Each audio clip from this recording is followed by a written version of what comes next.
And welcome back to Capital Tonight. As we told you yesterday on the show, our exclusive YNN Marist College poll found that residents who live near the Indian Point nuclear power plant are split over whether they want it shut down, with a slight majority saying they'd prefer it stay open. The poll also found that the majority of New Yorkers support the use of nuclear power, 55% to 34% that oppose it. Despite the support, opponents have been very effective in blocking attempts to build new nuclear power plants, much to the chagrin of my next guest. Gavin Donahue is the president and CEO of the Independent Power Producers of New York. Gavin, thanks for coming on. Thanks, Nick. So let's take a look at that Marist College poll that came out yesterday, where you've got 49% of people who live in the Hudson Valley near the Indian Point plant. If there's ever an incident at Indian Point, they'd be the ones who are most affected. 49% say they want to keep it open. Overall, 48% say they would oppose a plan. This seemed to suggest that Governor Andrew Cuomo, who has had some pretty tough talk about Indian Point, has said he would oppose renewing the Unit 2 license in 2013 when that comes up, opposes renewing it.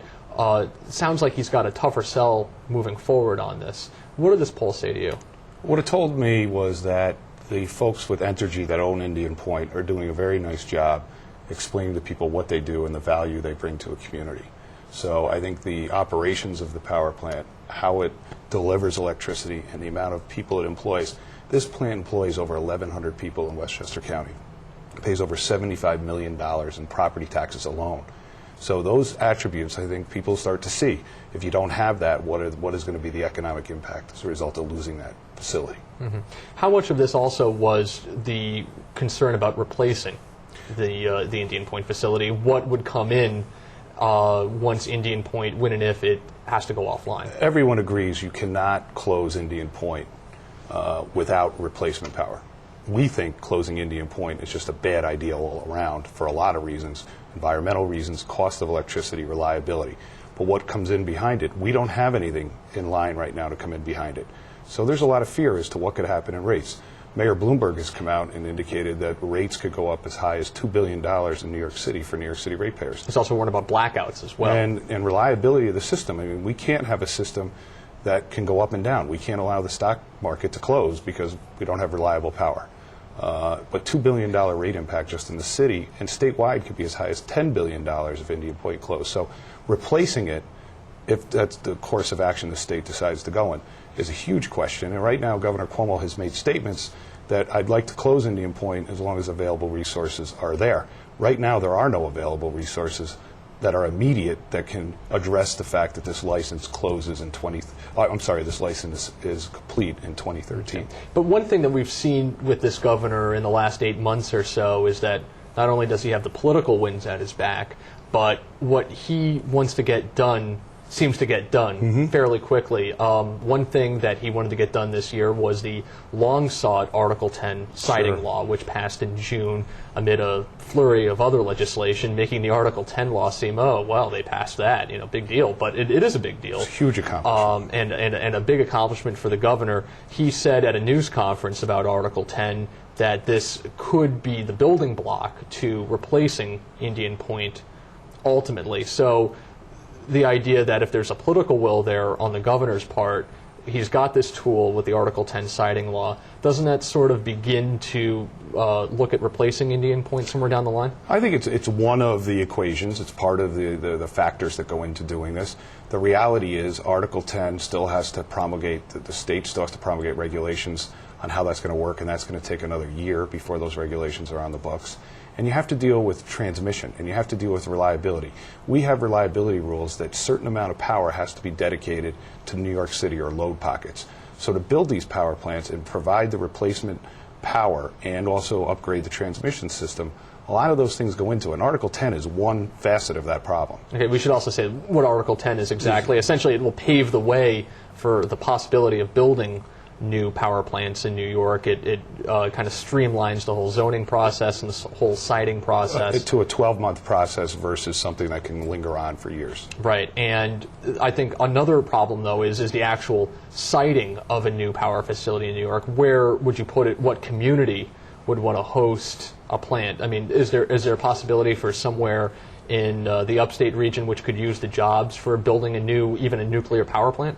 Well, if you agreed with your statement, then you would have to upgrade the whole transmission system because you need to get the power from upstate to downstate, and right now that's impossible to do. Mm-hmm.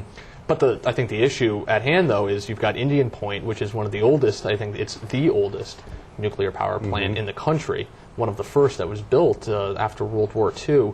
Eventually, this facility is going to need, won't it need to be replaced eventually? Well, it's been upgraded year after year to address upcoming security issues that the Nuclear Regulatory Commission come up with. So the upgrading of the facility, it's a state-of-the-art facility, even though it started a long time ago, it's been upgraded over the years. So it is a reliable, safe place. And when there are problems at the facility, and every power plant has a problem, every car that you drive has a problem, they immediately there to address it.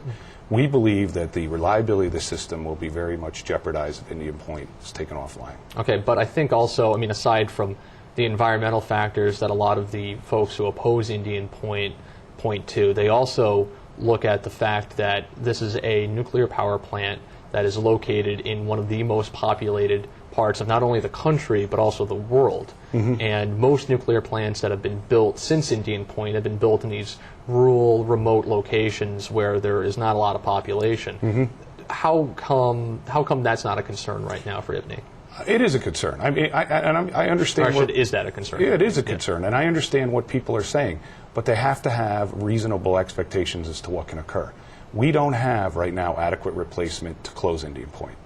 So where are you to go? Until there is adequate power supplies that are going to have the same environmental attributes or very close to it and not jeopardize reliability and not make costs go up 30% for ratepayers, you can't say with a straight face that just close Indian Point. It's irresponsible to say that without a plan. Even with Indian Point staying online, doesn't New York need more power plants to begin with? Don't they need some sort of extra power generation in Well, this the state? reliability needs assessment that the New York ISO completes every year says that right now we have enough power plants through 2020. Now, the economy can change, very quickly. If it does, maybe that assessment Well, is what not happens after 2020? That's it's only only 8 years away. Yeah, exactly. So right now they say we have enough power plants, but certainly infrastructure investment is important. One of the biggest problems we have is we can generate all the electricity you want in upstate New York, but because the transmission system is so antiquated, we can't deliver the power in New York State from Albany, New York to New York City. To me, that's a bigger problem than the nuclear plant in the Hudson Valley, because it makes New York less competitive by job attraction. And that's why you've had a lot of blackouts in New York City and the Westchester, Nassau County suburbs over the years. Every time there's a heat wave, it seems like you've got another blackout. And Nick, we can sell all the power you want into Canada, but why don't we take care of the people that live in New York? Okay. Well, we'll have to leave it on that note. Gavin Donahue of the IPNY, of the Independent Power Producers of New York, thanks for coming on. No problem. Thanks, Nick.